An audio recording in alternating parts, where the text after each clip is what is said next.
Newsroom Live, sponsored by Momo Magic Cafe, beside Old Pawar Gas Godam, Jaisalmer House, Bara, Rewa. नमस्कार, Vindhya times में आपका स्वागत है और आपके साथ में आशुतोष तिवारी हाजिर हैं प्रदेश की 4 बड़ी खबरों के साथ। दिन भर का जो घटनाक्रम रहता है उसके साथ हम आपके बीच हाजिर होते हैं और क्या कुछ रहता है इन खबरों पर विशेष तौर से हर खबर के विश्लेषणात्मक पक्ष पर भी चर्चा करते हैं। पहली खबर जो है वो खराब सड़क पर लेकर है।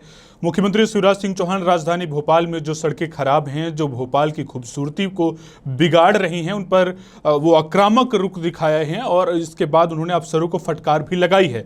इस पर उनके खुद के पार्टी बीजेपी के ही एक विधायक ने उन पर तंज कसा है और कहा है कि ये जो विधायक हैं ये बीजेपी एमएलए विश्नोई हैं, जो खराब सड़कों पर इनका तंज सामने आया है। इन्होंने ट्वीट कर कहा है कि धन्य भाग भोपाल की सड़कों का, मुख्यमंत्री की नजरें इनायत हो गई।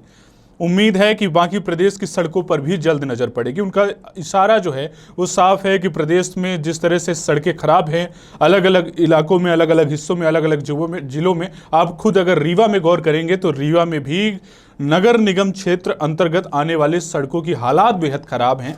वहाँ पर कीचड़ हो जा रहा है और इसके अलावा गांवों की आप अगर बात करेंगे शहरों से दूर, तो वहाँ भी आए दिन वीडियो जो वायरल हो रहे हैं, इससे आप अंदाजा लगा सकते हैं।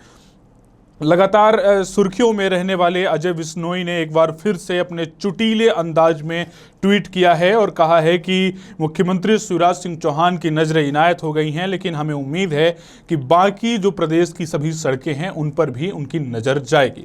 अब बात करते हैं दूसरी बड़ी और अहम खबर की, जो मुख्यमंत्री शिवराज सिंह चौहान से जुड़ी हुई है और विपक्ष से जुड़ी हुई है। लेकिन ये विपक्ष मध्य प्रदेश के विपक्ष से जुड़ी हुई नहीं, बल्कि केंद्र के विपक्ष से जुड़ी हुई है। समूचे केंद्र की अब बात हो रही है। पूरे देश में जिस तरह से विपक्ष एकजुट हो रहा है, राहुल गांधी की चाहे ब्रेकफास्ट पॉलिटिक्स देख लीजिए, इसके अलावा सोनिया गांधी की आप पॉलिटिक्स देख लीजिए, विपक्ष के नेताओं को एकजुट कर मीटिंग करने की बात कर लीजिए, या फिर आप ममता बनर्जी की बात कर लीजिए, जो पुराने गिले शिकवे भुलाकर यह कह रही हैं कि नेतृत्व तो चाहे जिसके हाथ में हो, लेकिन एक मजबूत विपक्ष की जरूरत है। वहीं शरद पवार को आप देख लीजिए, शरद पवार का कहना है कि जो मौजूदा हालात बने हुए हैं, जिस तरह से लोग परेशान हैं, तो विपक्ष को एकजुट होकर सरकार से लड़ना चाहिए और एक आंदोलन की रूपरेखा तैयार करनी चाहिए।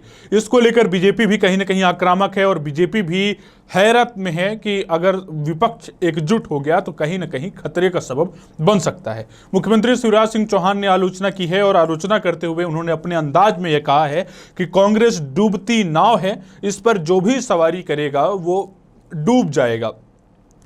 एमपी के मुख्यमंत्री शिवराज सिंह चौहान ने कांग्रेस और सोनिया गांधी पर टिप्पणी करते हुए कहा है, उन्होंने कहा कि कांग्रेस पार्टी डूबती हुई नाव है, उस पर जो भी सवार होगा वह डूब जाएगा। सीएम शिवराज सिंह, कमलनाथ और दिग्विजय सिंह पर उन्होंने सस्ती राजनीति करने का आरोप लगाया है। जिस तरह दिग्विजय सिंह और कमलनाथ लगातार विपक्ष को घेरने में कोई कसर नहीं छोड़ रहे हैं। अब जहां जहां बाढ़ आई है, इसके अलावा जिन जगहों में मध्य प्रदेश में सूखा है, सूखा का प्रभाव है, उन सूखाग्रस्त इलाकों घोषित कराने के लिए लगातार मांग की जा रही है कांग्रेस के द्वारा। वहीं मुख्यमंत्री शिवराज सिंह चौहान ने भी अपने एक कार्यकर्ताओं को संबोधित करते हुए उन्होंने कहा है कि कांग्रेस सिर्फ नकारात्मकता फैलाती है, उनका तुरंत पलटवार करें। खुद मुख्यमंत्री शिवराज सिंह चौहान ने यह अपने अलग अंदाज से यह बयान दिया है कि कांग्रेस डूबती हुई नाव है, इस पर जो सवारी करेगा वो डूबेगा।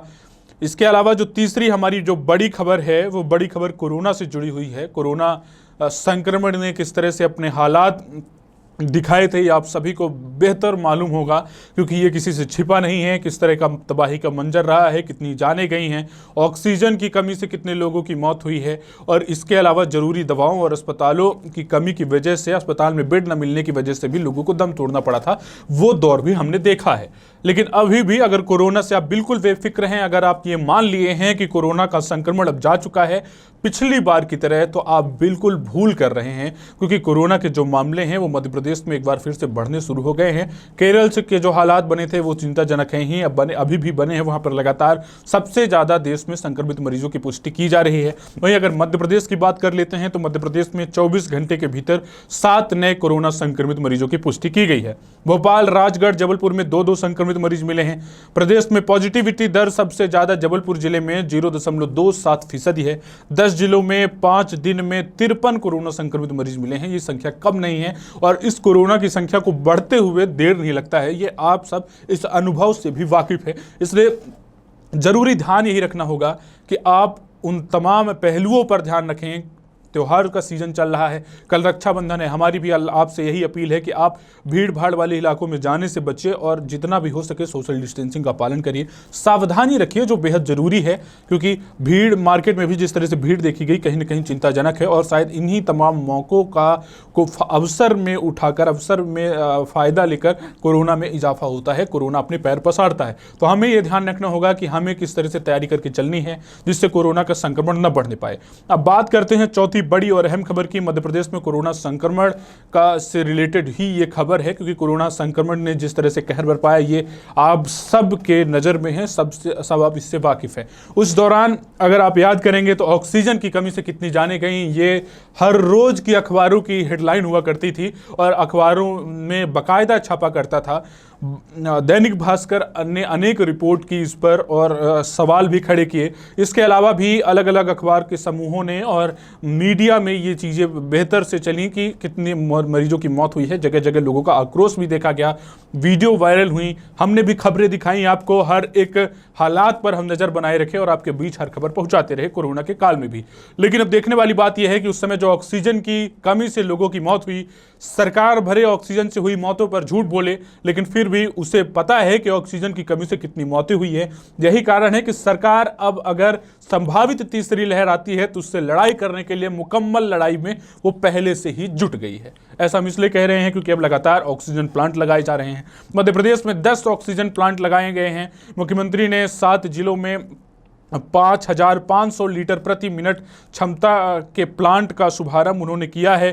550 मरीजों को राहत इससे मिलेगी और जाहिर है कि अगर ये प्रदेश सरकार ये कवायद कर रही है, हर जगह जिस तरह से ऑक्सीजन प्लांट का उद्घाटन हो रहा है, तो कहीं ना कहीं आगे जो आने वाली अगर समस्या होगी तो उस पर कहीं ना कहीं ऑक्सीजन की कमी से अब लोगों की मौत नहीं होगी। ये एक बड़ी खबर है जिसे जानना आपके लिए बेहद जरूरी है। मध्य प्रदेश में कोरोना से संभावित तीसरी लहर को देखते हुए ऑक्सीजन और बेड की क्षमता को बढ़ाया जा रहा है। इसके तहत मुख्यमंत्री शिवराज सिंह चौहान ने वीडियो कॉन्फ्रेंसिंग के माध्यम से शनिवार को 7 जिलों में 5,500 लीटर प्रति मिनट ऑक्सीजन क्षमता के 10 ऑक्सीजन प्लांट का उन्होंने लोकार्पण किया है।